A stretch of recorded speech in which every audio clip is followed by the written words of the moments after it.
And also last night, look, it was a very, very welcome victory. Of course it was, away against Inter Milan. But, it wasn't perfect. So hopefully we can build on that because, I've seen a lot of the reporting around the result last night. And it's pretty clear an agenda that's being pushed, and especially from the likes of Jamie Carragher, coming out with things like that win showed the players are 100% behind the manager. It was a touch and go game that we won. I mean, the players should be playing for the badge regardless, but it's very similar to some of the narratives that we've seen pushing. They're almost trying to undermine Salah relentlessly at this point.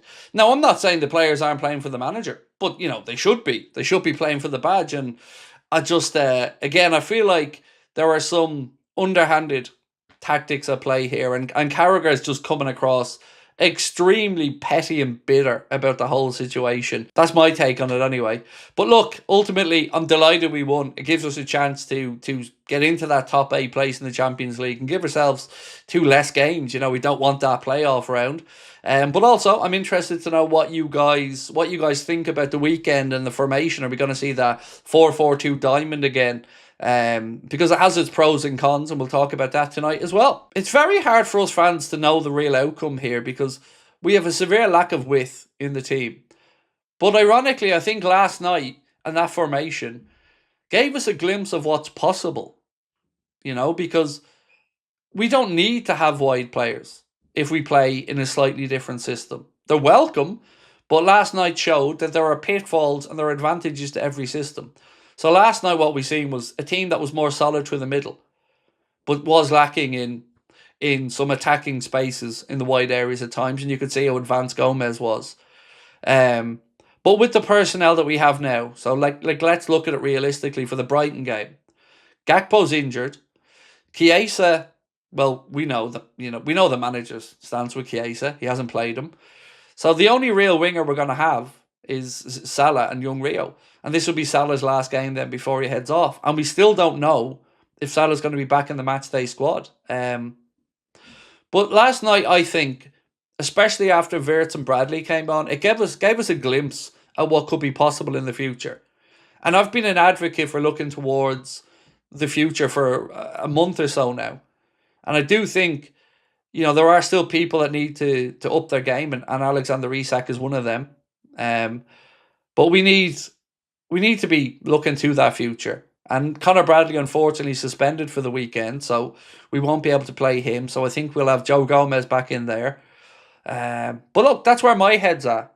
Baby steps, a very welcome win away to San Siro. But it wasn't a great performance. Like the way some of the media have been writing about it, you would think they went over there and beat an all-conquering Inter Milan side. It was a decent away performance, and thankfully we got the win, which we're happy with. Holzer said, people with such cut and dry opinions over situations like these are annoying. There's nuance to business, especially when the business includes team results, individual egos, and a bottom line involved. I'm glad you said that, mate, and thank you.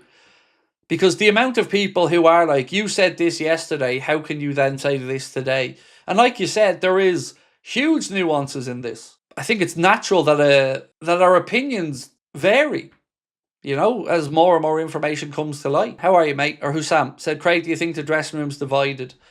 I do, yeah, I do. But let's be honest, they didn't down tools last night. And that means a lot to me. They did put in a good shift there last night. They really did. It wasn't a free-flowing great performance, but the effort and work rate was there to some extent. But it was still... It was still boring. If we're being blunt, it was boring, but that's okay. Away from home in Europe, sometimes I'll accept a bit of boring if it gets a result. And under Rafa, we had many a boring result in Europe, but an effective one away from home. I was a Liverpool fan since 1969. Craig, somebody from your brilliant platform tell me, what was the reason Mo deleted some of the items from a social media account about 6 weeks ago? Honestly, I don't know, mate. I don't know. But it's never a good look when that happens, is it? It's and look, Mo won't be the last to do that. It happens at all football clubs, and I don't like it. But if we think back, like remember some of the younger players who were leaving were even blacking out their profile pictures and stuff. Something Something just doesn't smell right behind the scenes at the club at the minute. And I don't know where to point the finger, but yeah, just it doesn't feel harmonious at the minute. Paul Owen said, I think the team did well, but is that because of the Salah stuff or a show of intent to say we're all together? I like to think of it like this. They just have pride in wearing the shirt. I don't want to think about it as a statement of anything other than they're fighting for the badge. Some people will say they're fighting for the manager. Some people will say they were proving a point about Mo. I don't know. But I'm just happy that they put in a shift for the jersey. And whatever the reason for that is, cool. Because I'm just glad to see it. I'm glad to see a bit of fight in there. Which we've seen against Leeds as well. But, unfortunately at the end, we capitulated there. Andrew Webb, how are we, sir? Hope you're well. Hey, Craig. Personally, think Slot and Salah should be sat in a room and settle it like men.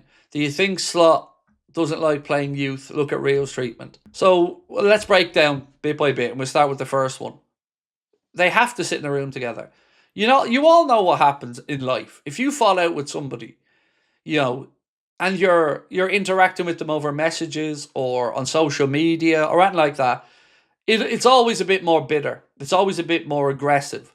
But if you see somebody and look in their eyes, it humanizes the person.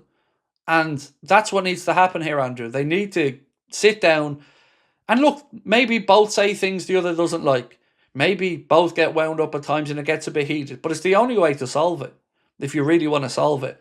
And I don't mean sitting in there with agents and all this bollocks. Just a manager, maybe Richard Hughes, and Mo Salah sitting in there having an honest conversation. How do we move this forward? Can we move this forward? If we can't move it forward, what way is best to solve the situation? Where's your head at? Where's your head at? The manager, is there a way back for Mo? These are simple things, but it needs to happen like that. And not played out on social media or, with leaks to the press and stuff like that. It just needs to be honest. And the second part, the youth players. It's a difficult balancing act when you've got pressure on your job and your team's not performing well. To then start to throw youth players in the mix, it's difficult, because then if those youth players don't perform, it's a dent on the manager and it's a dent to their confidence. Now, I would say I wish I'd seen more of Rio and Gamoa so far this season because of the line that was being trotted out to all of us, which is that we didn't sign a replacement because we didn't want to block the pathway for the youngster. But does that mean we're going to write off a whole season? Because Arna's not playing him. That's not your decision, Andrew. That's not my decision. That's down to the manager, and obviously a mixture of him not thinking that Rio's ready and the pressure he's under. So, yeah, it's really tough to say whether he's good at bringing through young players or not. But I can't think of one. Yeah, I can't really think of one that he's brought through and progressed since he's been at the club. And that's, again, not me trying to knock Arna. It's just an honest answer. I can't think of one.